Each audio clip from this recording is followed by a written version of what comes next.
Okay students, so this is my second video for today's lecture, and we are going to discuss about cytoskeleton. Cytoskeleton is not we have to discuss only the definition and the microtubules and microfilaments, what are they, and another important structure we are going to discuss in this video is about the cilia and flagella. But before that, let's see that what is cytoskeleton structures.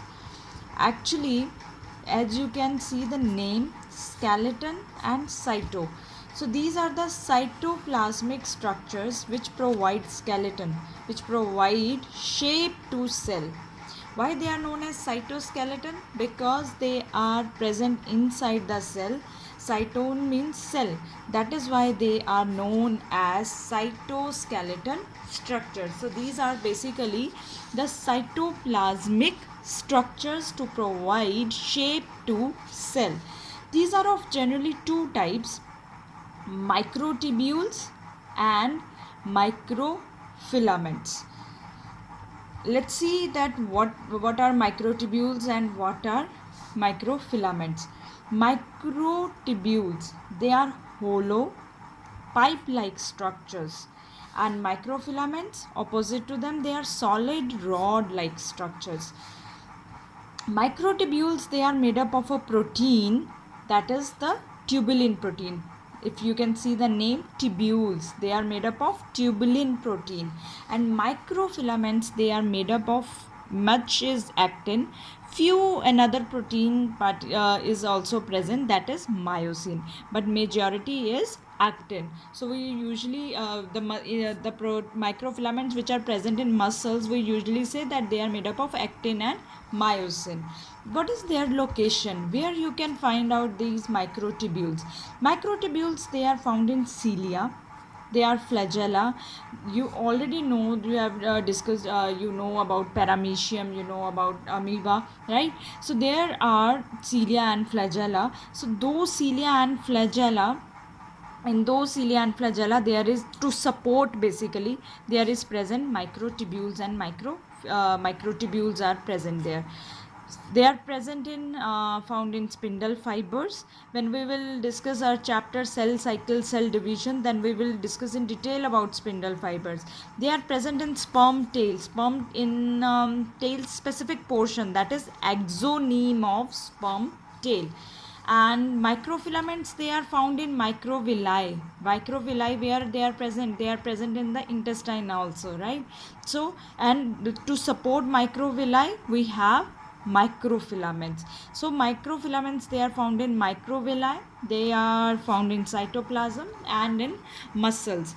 It is like, if suppose we have a cell, and this is the to increase the surface area, that are microvilli. So microvilli, usually they are to give them support, to give support to microvilli, there is present our microfilaments. So they are supportive structures, that is why they are responsible for the shape of the cell, right? That is about them, that is the difference between microtubules and microfilaments. One is hollow and one is rod like structure. If we have to draw the structure of like microtubules, we said these are hollow pipe like structures.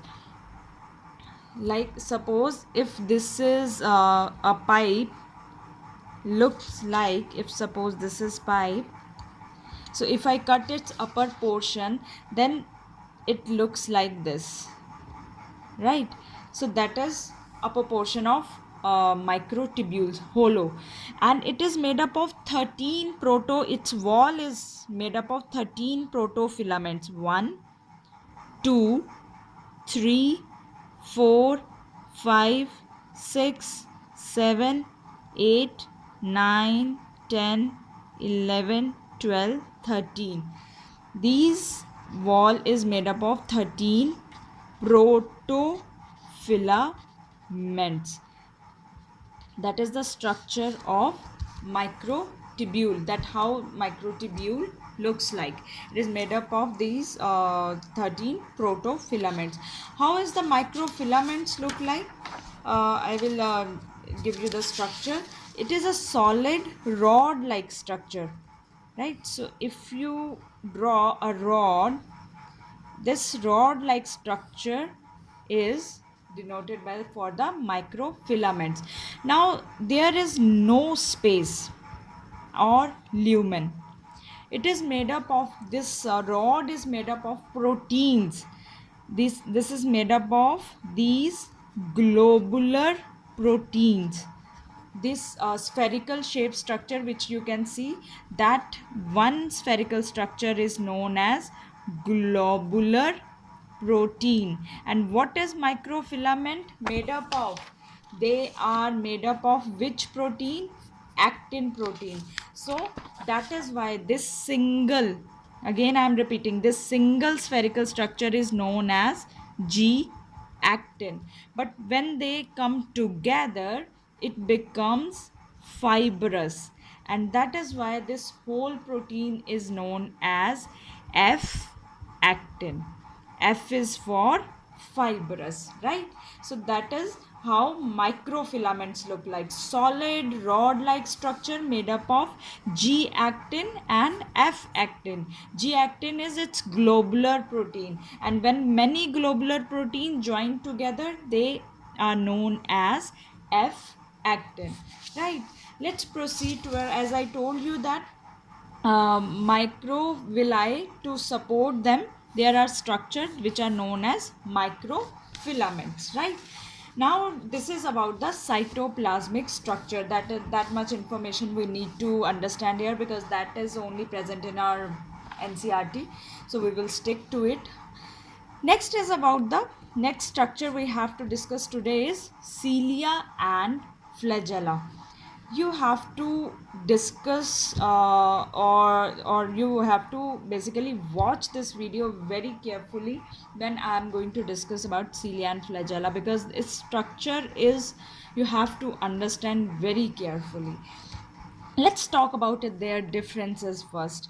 As we know that cilia and flagella, they are responsible for locomotion. What is the main differences? Cilia, they are small hair like structures. How much small? Approximately size is 5 to 10 micrometer, and flagella is long, approximately 150 micrometer in its length. And cilia in a cell, they are numerous. They can be reach up to 1,000 in a cell also. But flagella, they are very less, 1 to few in number. If we have to talk about their location, that where are they present? If cilia is present, it will present all over the cell.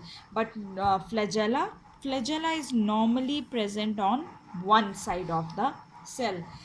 Function: cilia is responsible mainly, both are responsible for the movement of cell, and cilia is responsible for the surrounding transparent material, or we will say fluid also.